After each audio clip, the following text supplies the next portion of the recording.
I landed in Toronto from Nairobi, and on first look, everything looked perfect. Maybe a little bit too perfect.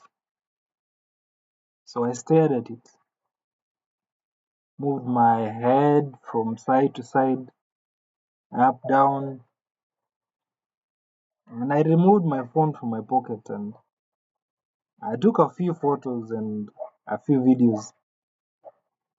They were definitely going to look good when I sent them to my friends back home and my family. But there was something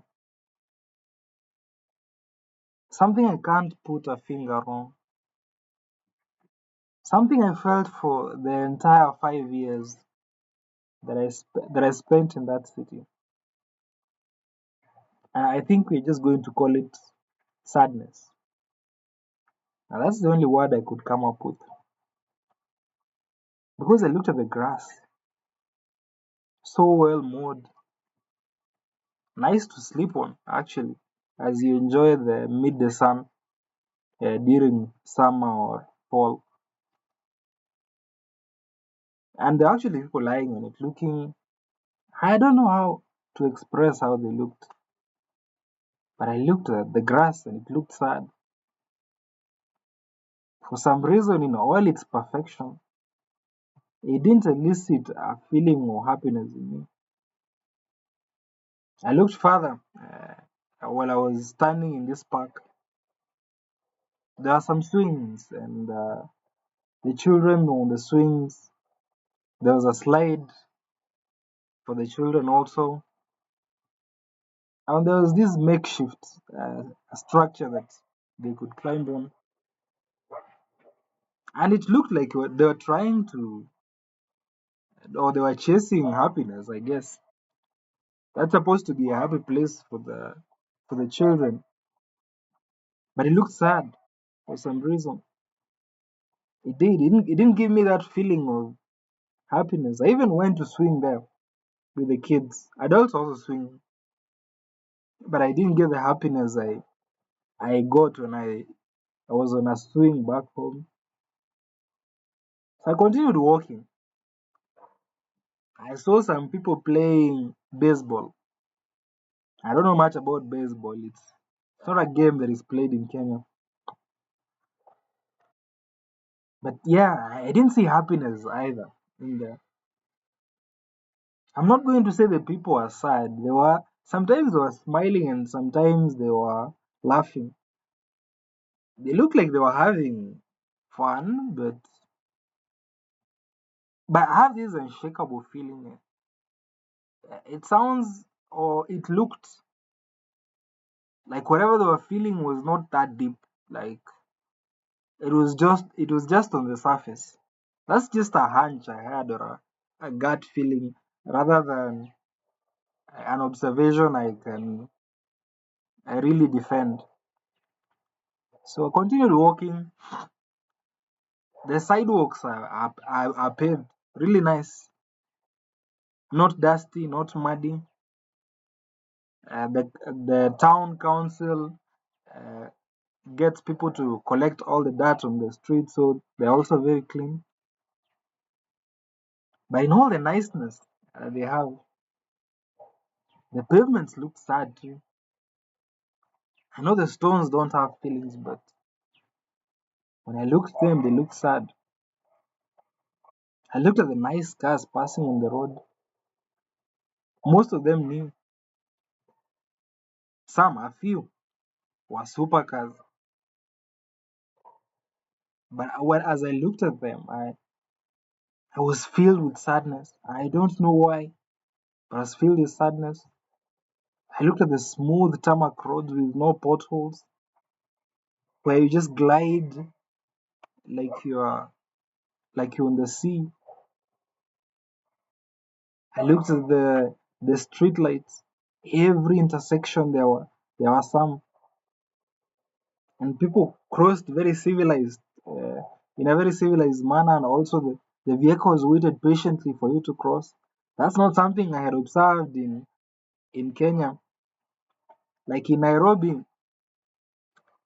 the zebra crossings and the traffic lights are a suggestion rather than a law that needs to be followed.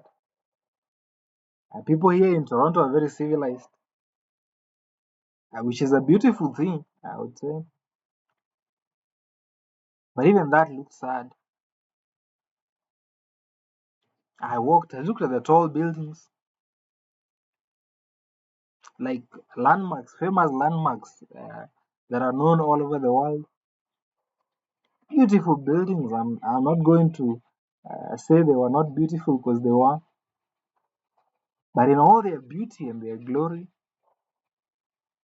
there was a dark cloud of sadness that was hovering above them. I couldn't put a finger on it, and I still can't to this day, but that looked sad. I went and decided to get myself some food. So many options. I could get some really nice Indian food. I could go for some Chinese, maybe sushi. I'm not a big fan, but that's available too. Some Jamaican restaurant, some Mediterranean restaurant. I'm Kenyan, there's also a Kenyan restaurant. If I feel like eating some jollof, some Ghanaian restaurant or some Nigerian restaurant, like so many options. There is typical food that doesn't belong to any country, really. We will call it American food. I don't know whether there's such a thing, but anything I could eat. I wasn't having any financial troubles at that time, but it felt sad. It felt really sad. So I decided to, because I come from a village, and I thought it's maybe the city environment that was making me feel sad because it didn't feel homey. So I went to a nearby forest where people go for hikes. And I was in the middle of the forest. I looked at the trees towering high above me, so green, so majestic, and yet so sad. I had never seen sadder trees in my entire life. I looked at the bushes growing underneath the trees. I looked at the footpaths that people had created in between the trees, and they looked sad. I don't think the trees have feelings or anything like that. But just the way they were standing, I couldn't help but feel sad. So I went further into, I think it's a lake. I looked at the waters in the lake, and the waters were sad too.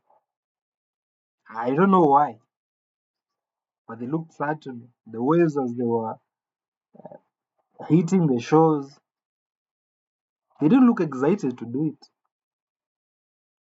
And yet they were in this, one of the greatest cities in this world. Why that's so? I passed near a beach. There wasn't a lot of people, but there was enough, all dressed in summer attire, walking around, talking, sometimes in the water. And I looked at them. I'm not going to say they were sad. I couldn't tell how they were feeling. They were talking, gazing at the sun, sitting on some seats that had a shade, minding their own business, I would say. But despite all that, despite all the beauty, it is a beautiful place. The beach is a beautiful place if you like to visit one. But why? Why did it seem so sad? Why was I not seeing the happiness I expected to see? Because I thought if things are going great like they were, I'm not going to point out that there was something going wrong. There might be something going wrong, but that was definitely not the cause of the sadness. It was there despite. things going alright.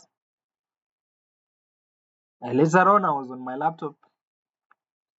I had the fastest Wi-Fi I had ever experienced in this world.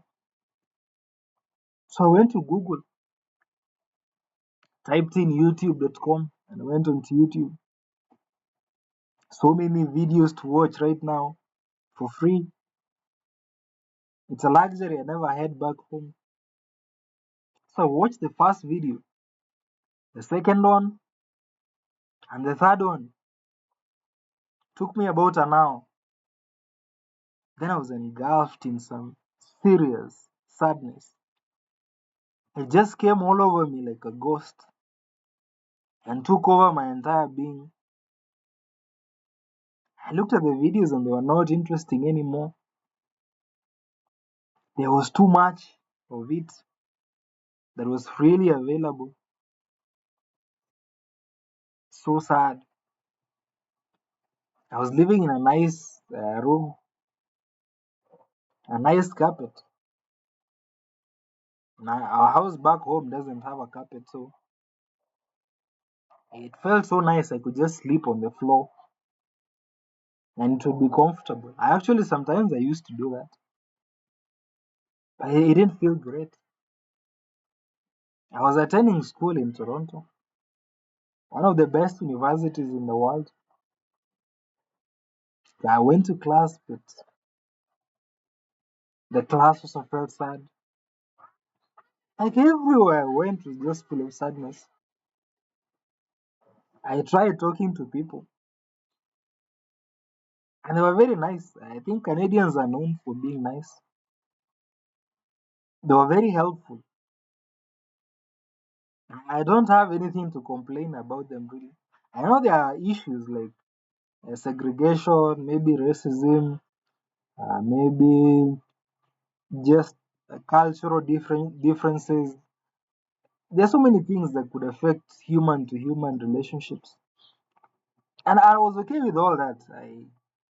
I'm not complaining about it, but there is something about the interactions that felt hollow,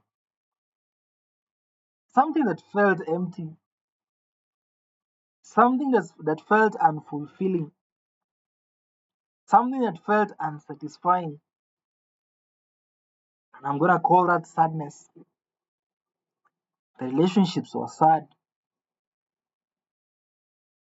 and for a reason I don't know. The person wasn't rude to me, or the people are not rude to me. Some of them offered to help me when I was lost. Some were even asking me. I guess I don't wanna get into all that, but everything looked really sad. People people looked okay. I'm not going to say they are sad. The people themselves looked like they were at least trying to have some fun, and maybe they were. And my conclusion from all this is that these people have probably lived this life for their entire existence on this earth. It's all they know. So perhaps when something, however sad it is the only thing that you know, then you might gain the capability to actually enjoy it. I read about like hedonic adaptation.